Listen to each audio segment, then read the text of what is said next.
Welcome to another edition of the Insider Mailbag. I'm Jared Johnson. I'm joined by the mighty Joe Yeager. Well, my Joe, how you doing today, man? Doing good. How you doing, Jared? All right, man. I'm liking this weather. It's not too cold, not too hot. I was tired of sweating my you-know-what off. I like this weather. And it's that time of year, man. Basketball and football. To me, this really is Christmas. We're not quite to December yet. We got Thanksgiving first, but this is my favorite time of the year as a sports fan, no doubt. But we have some good questions this week, so we're going to dive into them. First one comes from Nas Raider, who says, Crystal Ball it. What does 2024 offensively look like personnel-wise? Who are the players, and then also the defense? Well, I mean, it's just way too early to say because, I mean, you're looking at the transfer portal, which can change absolutely everything. So as far as personnel go, I mean, anything that I could offer right now is probably going to look very, very different. Right. I mean, what they actually trot out there on the field is going to look very different from, I think, the best, educated guess that anybody could offer at this point, to be perfectly honest. Right, and there's so many things up in there, like you said. You mentioned the transfer portal. I talked with a very good source here just the other day, earlier this week, who said offensive line, defensive line, and cornerback is who Tech's really going to target. So that's at least three spots, three people they're going to come in, they're bring in, expecting to start. Let's be honest. You bring them in from the transfer portal, they're expected to start or at least be the 2 deep. Then you have so many other things like Monroe Mills. He's going through the senior day festivities, but he could come back if he wants to. Taj Brooks in the NFL. Taj Brooks is probably gone. I think it's likely. Yeah, it's a. I think to me it's.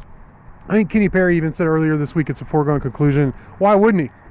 I mean, all really he would do is put some more of this great film on tape, but then probably, the risk of getting hurt. So, and running backs only have such a long shelf life. So, to me, Taj he's done it. He's given a lot to this university, played really hard, and I hope he goes and changes his family's future there. And because I think he does have a future in the NFL. So, what about at running back? Cameron Valdez, some of the young guys. Does Micah Hudson, who's going to be an early enrollee, Jacob Harris posted on the Inside the Red Raiders board.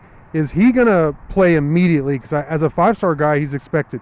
Jerand Bradley, does he stay? Does he go somewhere else? Because there'll be a market for him. I'm not saying I've heard for sure he's going to go, but, I mean, he did flirt with following Emmett Jones at Oklahoma last year, and, things haven't gone, perfect for him this year, and, I still think there is a market for him. So, there's a lot of questions. What is it going to look like? I don't know. You got Jacoby Jackson coming back too. I do expect that. Yeah, and I'm not so sure that they might not possibly go after a running back from the transfer portal as well. Yeah. I mean, to me, Valdez is. I'm just not sure about him, and I'm not sure that the coaches are either. Yeah. And Bryson Donnell has just disappeared off the map. I'm not sure what we have with Anquan Willis. Yeah. So I mean. Do they take a really good running back out of the transfer portal? Seems like a possibility anyway. Yeah, it's a good question. And then up front, defensively, as I mentioned, defensive tackle is something they're going to target in the transfer portal. I mean, you're losing Jalen Hutchings and Tony Bradford. I mean, to me, those are the biggest losses that you're going to have. I mean, period. Those guys have been playing for 5-6 years and playing at a high level, especially here the last couple of years. I mean, they've been really good. So that's going to be tough. And you lose those two cornerbacks as well, Rashad Williams and Malik Dunlap. Those 4 guys are sort of the anchors of the defense, I think. And Adrian Taylor-Demerson's not coming back. Rabbit's a big one. I mean, there's some huge losses on defense, so it's going to look very, very different from what we've seen this year. You do have some young guys you like. Brendan Jordan is getting, and Jordan Sanford, they're getting some valuable experience. Brendan Jordan he's looked like a freshman sometimes going up against Big 12 offenses, but he's also showed some good things as well.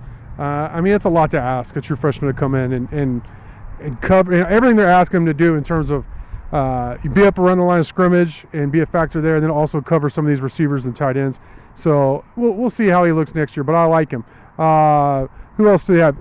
The former 4-star corner who's played some as well. Oh, Marion Horn. Marion Horn, thank you. For some reason I always forget his name. But I like Marion Horn, and he's looked good when he's had an opportunity this year. I think he will probably be one of your starting corners. So, a lot's going to change, obviously, from this roster. And while you'll lose some guys, I do think, they've recruited well. There is enough coming back to where nobody's going to be like, hey, they're a dark horse in the Big 12, that's for sure, going into next season. But, Baron Morton's expected to come back.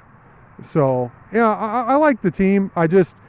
There's so many unanswered questions, mind you. Yeah. You could lose, in theory, a bunch of guys from the receiving corps, and depending on how you refill, you may wind up with a better receiving corps next year because, those guys, frankly, haven't done a whole lot this year. So sometimes replacement, bringing in new guys, is actually an upgrade. Right. So that could be the case. Well, I'm excited about Hudson. I think he will play some as a true freshman, of course. I think some people are expecting him to come in and beat Crabtree right off the bat, but even Crabtree had to redshirt, and then his redshirt freshman season, of course, was one for the record books. Coy Aiken will also be back. I'm trying to think about who else. Your guy, Jordan Brown. The receiving corps, they'll have a good mix of guys back and some new blood. Next question comes from Get Your Ass to Mars, who wants to know, is it safe to say we never hear from Tyler Shough again? Well, I've actually heard from industry sources that people have been talking about him in terms of him transferring out because he does have one more season of eligibility left. Now, he's getting married. I think the whole plan was for him to actually, after last year, was to test NFL waters. He's been in college forever. I think he's ready to move on, but because of the injuries, he may have to play another season somewhere, and I do think it would be somewhere else, and that it would be the Baron Morton show next year. But I don't want to say for sure we never see Tyler Shough again. Yeah, I suppose so, but man, you have to. He's got to be a tough guy because he just comes back from injury after injury after injury.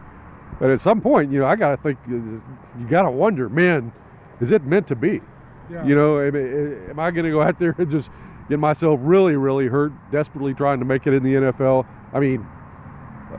The benefits of making it to the NFL are so massive that probably just overshadows everything else. But it's got to go through your mind, is it really worth it at this point? But I wouldn't be surprised if he gives it another shot someplace else.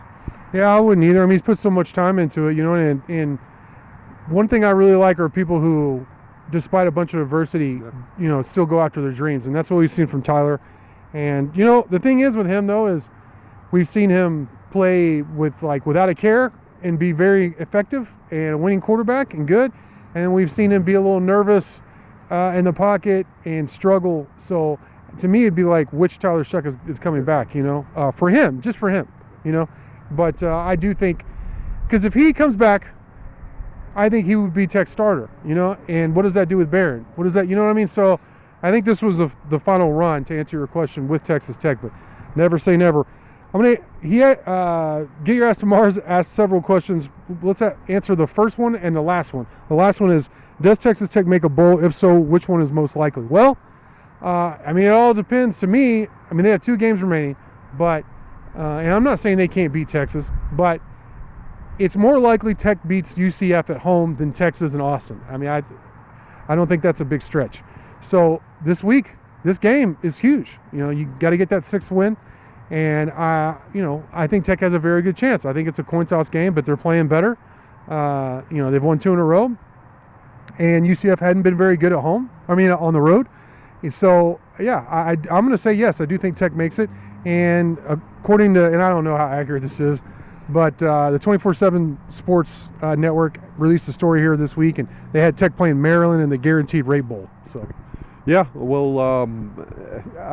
one thing about this upcoming game, and I agree, I think Tech has a much better shot at this one than winning in Austin. But UCF is trying to get bowl eligible too. Yeah. So this is going to be 2 teams that are, fighting like a couple of slobbering rabid dogs out there going after one another. And so it's going to be a heck of a dogfight, almost literally. But I tell you one thing, if something odd happened and Texas Tech, let's say, lost to UCF and then beat Texas, that would probably change up the bowl scenario somewhat. You think so? Yeah, it might make Texas Tech even more attractive than they would be coming off a really big signature win like that. Who knows? Maybe bump them up a couple of rungs in there. But one thing about playing Maryland potentially, that's a couple of schools that have never met. Tech has never played Maryland in football, so that would be kind of cool. That would be cool. I like the new blood, the newness of it. I want to make one thing clear about these 2 upcoming games in terms of the way I see them. First off, I don't think this is like anything close to a guaranteed win over UCF. I mean, they just beat Oklahoma State 45-3, and they're coming off 2 wins in a row. They beat who was it? Cincinnati there too as well. So who is not great, but still, they did win on the road, so they know they can do that. And then they crushed a top 25 opponent at home. So, and their offense is very explosive.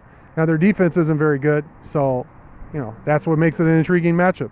And then also the UT game, I expect Texas to win, and I'm almost certainly going to pick Texas to win. But how long have we been doing this? How long have we been watching college football? How long have y'all probably been watching college football?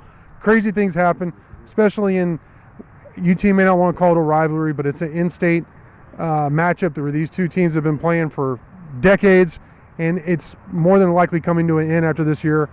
Tech won last year. It's feasible. Tech has won in Austin, a couple of times in the last 10 years, so it is feasible. Unlikely, but I'm not chalking it up as a definite L, just like I'm not chalking up this upcoming game as a definite W. TWLDS Raider asks, who is your favorite Red Raider during your tenure with Texas Tech?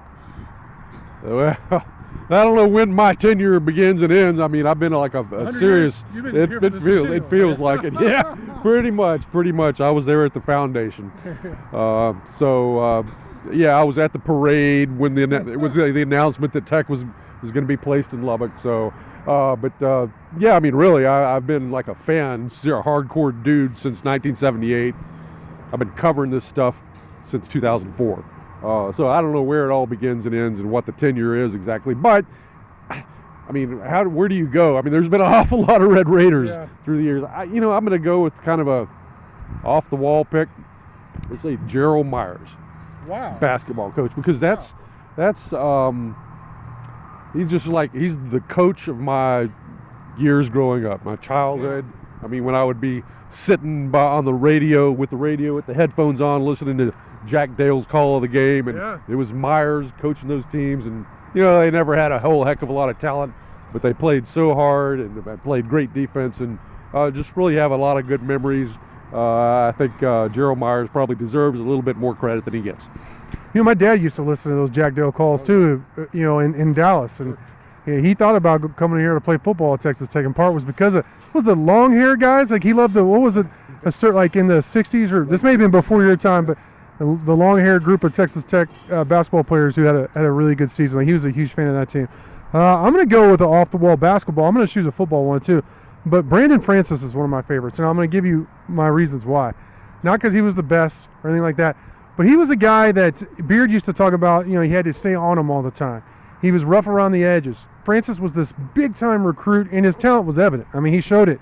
He made some big-time plays on some very meaningful teams for Texas Tech. Very great personality. Like during the tournament runs, I really got to talk with him a little bit more and get to know him a lot more when they actually let us go in the locker room. It was like covering NFL teams, where you get to know the guys a little bit more. And I've talked with him a little bit since he's left. His love for Texas Tech and his time here is like undeniable. And it kind of I like the anti-hero people that are rough around the edges, but they have good hearts, and in the end they make the right choices. That's Brandon Francis. He redeemed himself and made, again, some big shots and some big plays for Texas Tech. He also was a guy who came in and accepted his role where, he was a big-time recruit, 4-star guy at Florida. He could have come in and pouted, and we see that all the time. We saw that last year with the team, and it could wreck teams, especially in basketball. But he accepted his role. He did the dirty work he had to, and he was a part of something great here and will be remembered forever. Much respect. Football, I think you're going to know what I'm going to go with this, is DeAndre Washington. He was a superstar. He was a guy, again, faced a lot of adversity, torn ACL, came back, kind of remade himself, went from a scat back kind of dude to a complete back. I was looking at stats again because some of the things Taj are doing. I can't believe he ran for 1,400 yards while playing with Patrick Mahomes and the offensive coordinator being Cliff Kingsbury. I mean, that's somebody who, despite all the evidence, like they're not going to run the ball, they're like, we got to give this guy the ball. He's amazing. And I also remember Kingsbury talking about when Pat was young and wasn't really at that point all that great at pre-snap reads that Dre was doing a lot of those and getting the offense, like playing quarterback, because he was so experienced and knew his stuff. And then so many stories about him going into the rehab room and in telling them and motivating guys to come back. I had so many guys who unprompted told me, the reason why I work so hard to come back is because I got a pep talk from Dre, DeAndre Washington. I mean, that's the kind of stuff that's why you win, are those kind of things. And his last season here was, up until the last couple of years, was one of the best seasons we had, or Tech had. And I think his leadership was a big part of that, Mike Joe. Yeah, I mean, that's a great pick. 2 great picks, actually. Yeah. Well, Mike Joe, great stuff from you as always. Great questions from y'all. Thank you for watching, and until next time.